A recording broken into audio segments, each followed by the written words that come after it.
Ya, saat ini kita akan membahas materi fisika tentang dinamika rotasi. Ya, dinamika adalah sigma F sama dengan M kali A. Ini sudah kita pelajari pada waktu kalian kelas 10. Bagaimana sigma F sama dengan M kali A diterapkan pada berbagai kasus. Kasusnya ada banyak banget. Ya, yang bisa diterapkan oleh sigma F sama dengan M kali A. Nah, tetapi saat ini ditambahkan kata rotasi. Kata rotasi ini yang sudah kalian pelajari bicara tentang momen inersia, bicara tentang torsi, bicara tentang energi kinetik rotasi, berbicara tentang momentum sudut. Ya, banyak sekali aspek fisika yang diperluas ketika kita bicara tentang rotasi. Demikian pun dengan dinamika rotasi. Maka kita akan perluas sigma F sama M kali A ke dalam bentuk dinamika rotasi. Maka kita akan peroleh sigma tau atau sigma torsi sama dengan I kali alfa.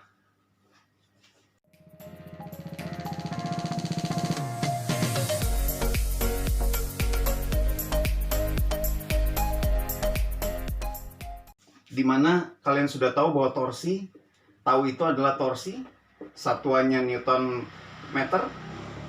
I itu adalah momen inersia. Momen inersia adalah perluasan dari massa yang bergerak berotasi, dengan satuannya adalah kilogram meter persegi. Kemudian alfa ini adalah percepatan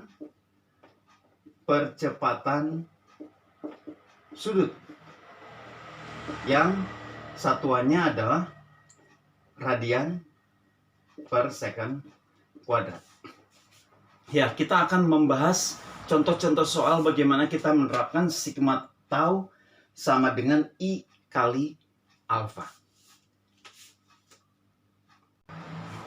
Pada permasalahan-permasalahan dinamika rotasi, kita akan bertemu dengan benda yang bergerak translasi.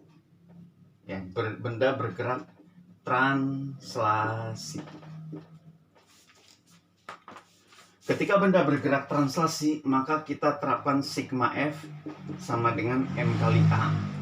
Karena dia tidak punya rotasi. Tapi ketika benda itu berotasi, maka kita terapkan sigma tau sama dengan I alfa. Karena bendanya berotasi. Bisa saja ada benda yang bergerak translasi dan benda lain bergerak rotasi dalam sebuah sistem. Atau bisa juga benda yang sama bergerak rotasi dan juga bergerak translasi. Contoh, misalnya saya punya sistem katrol. Ini pasti soal yang familiar kalau kalian ingat hukum Newton. Nah, ini sistem katrol ya, dengan benda satu dan benda dua.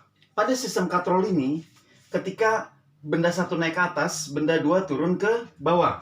Benda satu bergerak translasi. Benda dua juga bergerak translasi, sama-sama bergerak translasi. Tapi ingat, ada katrol. Katrol bergerak rotasi. Jadi untuk benda satu dan benda dua, kita harus gunakan sigma F sama M kali A.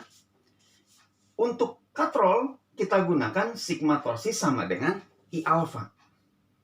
Bisa dipahami? Contoh lagi misalnya, benda bola seperti percobaan kalian kemarin menggelinding di bidang miring. Sambil menggelinding, dia turun ke bawah. Perhatikan bola ini bergerak translasi karena dia lurus ke bawah turun. Tapi dia pun bergerak rotasi. Jadi untuk bola ini harus kita terapkan konsep sigma F sama M kali A dan juga sigma tau sama dengan I alfa. Jadi perhatikan, ada banyak kasus di mana bendanya berotasi dan juga bergerak lurus. Tapi ada juga kasus-kasus yang bisa kita pisahkan.